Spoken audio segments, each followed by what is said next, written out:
Welcome back on Peacemaker 360. My name is Christian Chito, and today in the studio I'm with Majd Al-Shufi.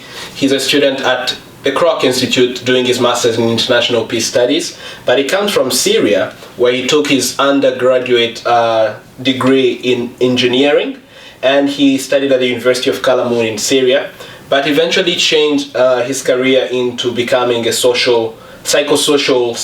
psychosocial support.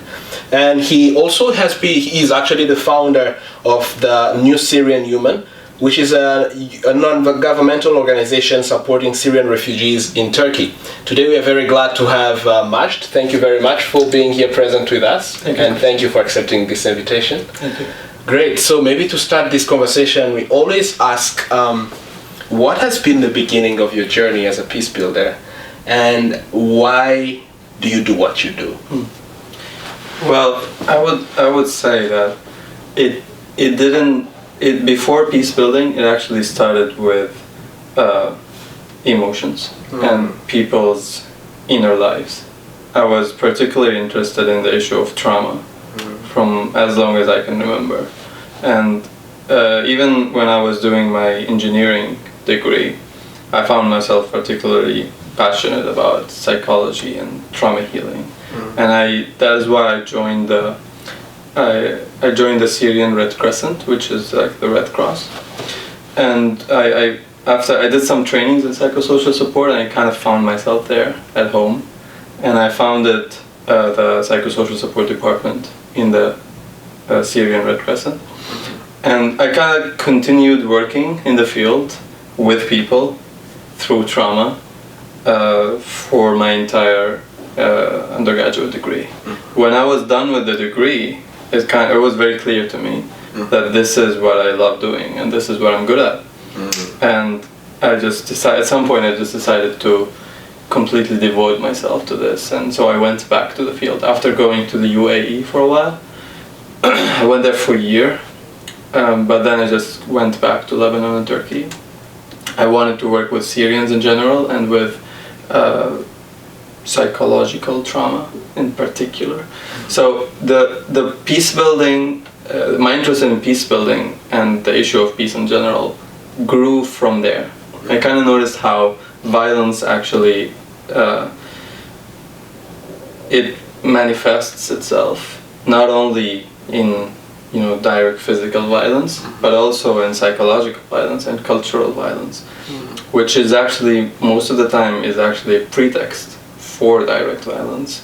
So this is where I started becoming interested in the issue of war and violence and conflict, because I found it really essential to the issue of trauma and how a lot of people actually resort to violence as an expression of their maladaptive response to trauma.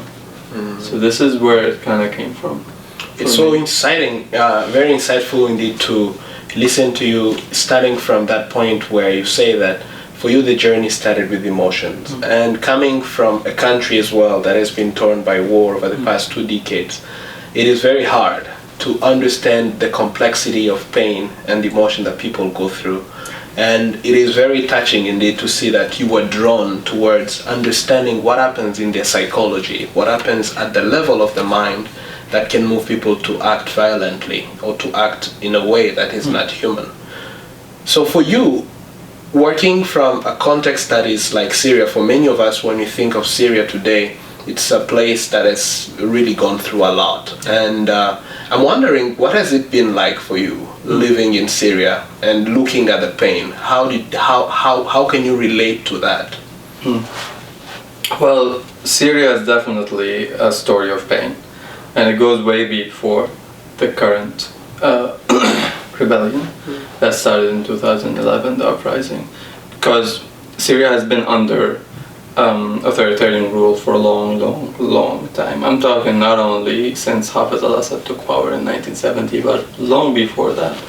Like hundreds of years of authoritarian dictatorship under different names.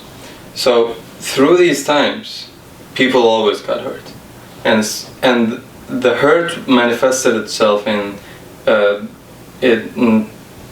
hurt to your dignity, and you're, because like before the uprising, Yeah. there was no violent conflict to say, there was no manifested violence, but there was psychological, institutional, cultural violence every day that was hurting people. And actually, like, people die inside because of this. It's not only the physical death that happens. A lot of people actually die from inside because of this. Because when you're always repressed, when you're always being hurt from the state, from the community, and everyone kind of learns that it's okay, that becomes a really damaging environment. I totally agree. Yeah, so I believe the 2011 uprising was only a response to hundreds and hundreds of years of repression, dictatorship, and people were basically just trying to express their emotions. And their emotions said that we would rather die than be humiliated. And that was a slogan that was carried by protesters, that they just wanted dignity. The main values held by these people was freedom and dignity. These two things. And these are two things that were absolutely in deprivation in Syria for hundreds of years. So the government, of course, cannot understand how, or because it is not very well common for people to look at these needs, you know? We kind of come from a culture that has developed to only view needs as physical needs. So if you have enough money, if you're fed, warmed, and have a shelter, then you're all right. But we were not all right. So at some point, even though it was very unexpected given the brutality of the regime, that some people just said enough, you know? And with the wave of the Middle Eastern uprising, they were inspired, I guess, and some people decided just to protest. Of course, the response was very violent, and soon it started to spread. Yeah. At the time, I was studying in my university. I was in second year. Sorry, I was in the third year in college. So I was hearing about what was happening, but I was very excited, but also extremely afraid. We were all afraid because we knew what might happen. Because like it was you were raised in Syria there was a very, very meaningful proverb that actually says that you need to walk by the side of the wall and pray it doesn't fall on you. It's basically just stay quiet, don't protest, don't talk about anything, just live your life, nothing, as a nothing, and hope you don't get hurt. That is the kind of culture.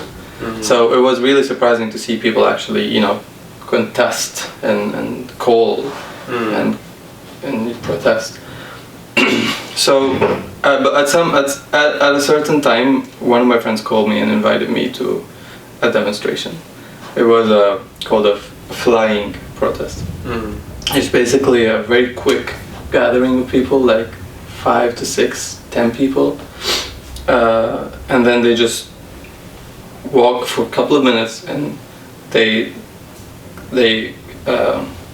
chant and they sing, and then they disperse immediately before the security forces show up. Right. And these tactics were used in heavily securitized places like my hometown. My hometown was it's a minority area, so the regime had specific interest in not letting things go out of its hand there. So I reluctantly decided to join. I was extremely afraid, to be honest. So we went there, and there was a couple of guys, about 10 of them, and no one said anything. We just arrived to the place, and then someone just took out a banner, and they started, you know, screaming freedom. Yeah, it was Sueda, the name of the hometown. Sueda is free, and Assad goes out. That was a chanted slogan. And I remember that as I was walking, I could not even say a word. They were all chanting and singing. I was just absorbing this. It was too scary to even... I was there, but I could not actually scream because screaming is an act of freedom. It's an act of liberation. And it's a huge step because you'd have to face all the fear that you've been brought up with. So for that demonstration, I could not say a word. And then the next one, I remember very clearly the time when I actually screamed freedom, and it was a time when I was reborn.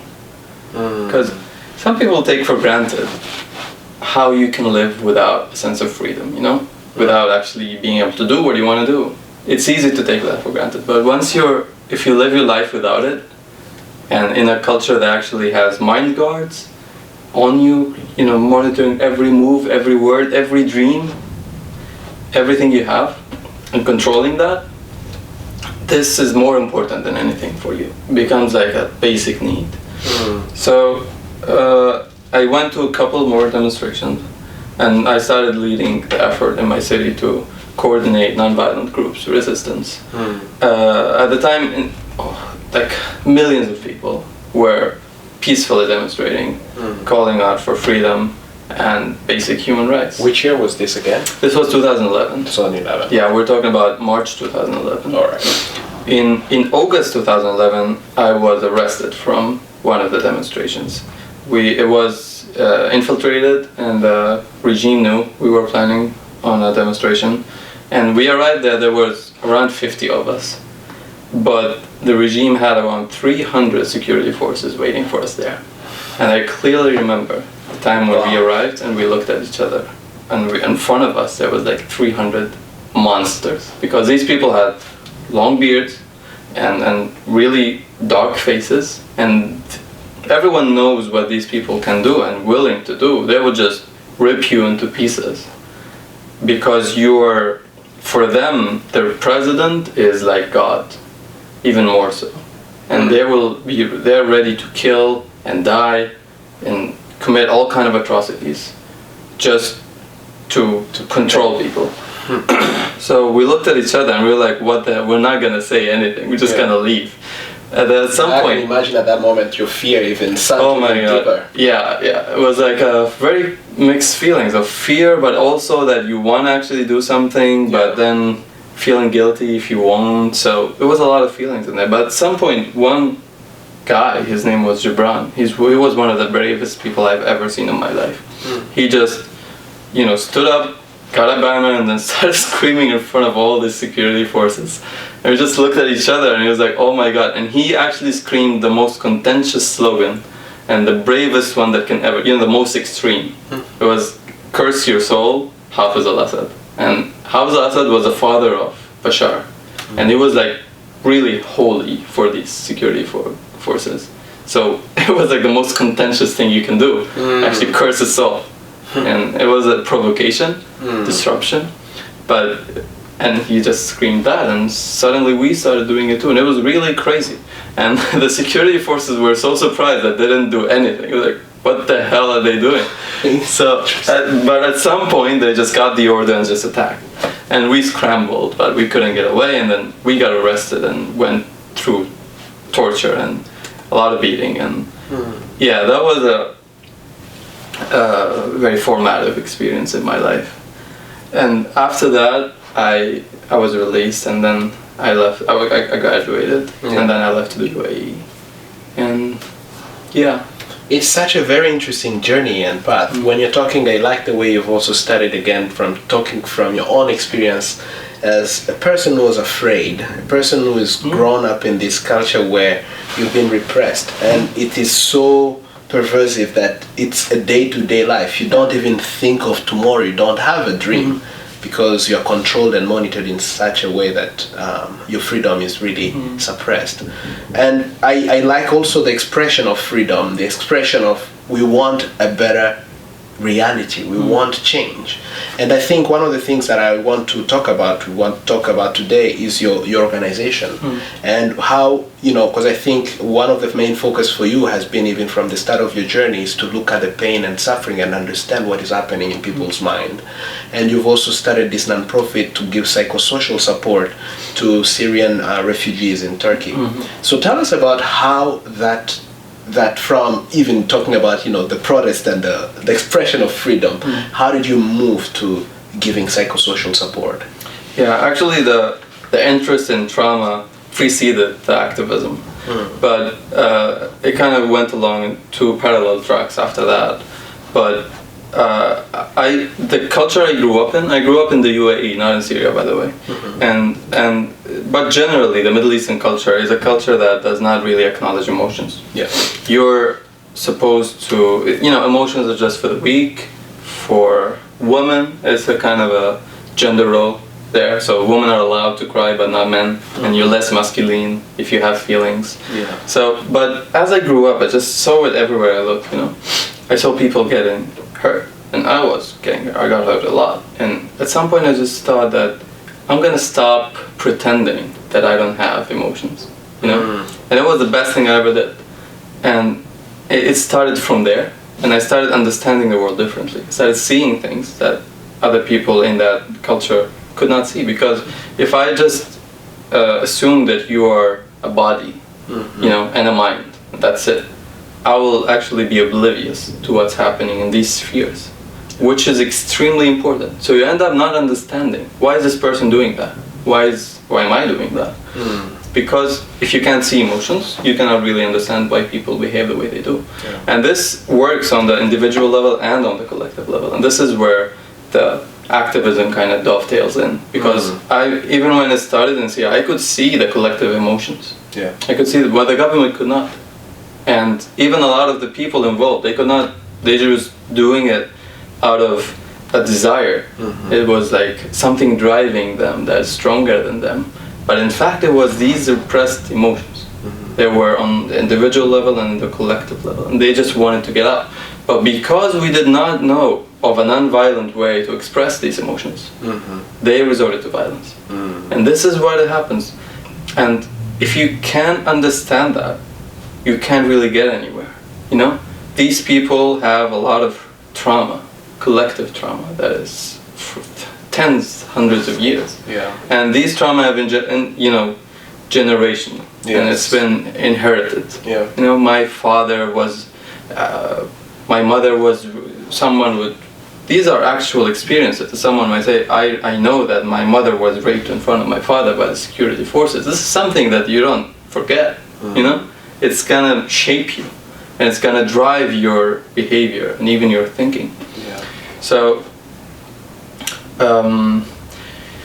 that is how I started looking at this, right? The trauma thing. But then when I went to Turkey, I always felt that there was something I can do in regards to trauma healing. But I was an engineering major, so since I was in college, I started self-educating myself in psychology, and from the field, I got into a lot of trauma healing. That the practicality of it, the actual process, and I learned from there. I learned from the field. So when I went to Turkey, I came across with another problem, which is the NGO world.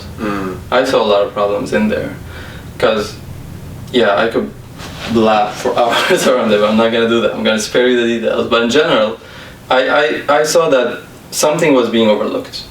When you implement projects, many NGOs were overlooking the importance of community ownership and leadership of these projects. Many people would just come design a project and then impose it on the people and then expect something to come out of it, and it doesn't, because the people do not take ownership for it, and they don't take leadership for it, so they resist it. And then you end up spending millions, and then no real change actually happens. So this is why I decided to found an NGO, because our mission is to actually empower the people to lead their own process of change. Right. That's our mission. Exactly. We are now unfortunately running short of time. This was a very great conversation. I am very happy to have you today, Majd, and to be honest, I have learned a lot from this journey. And maybe to our viewers who would like to continue this conversation with you, how can they be able to connect with you? Is there any form of communication that I can Well, if you go to newsyrianhuman.org, you'll find my contacts there. Yeah, and thank you for having me. It was great. It was a great pleasure. Thank you again for Thank you very much. All right, bye-bye.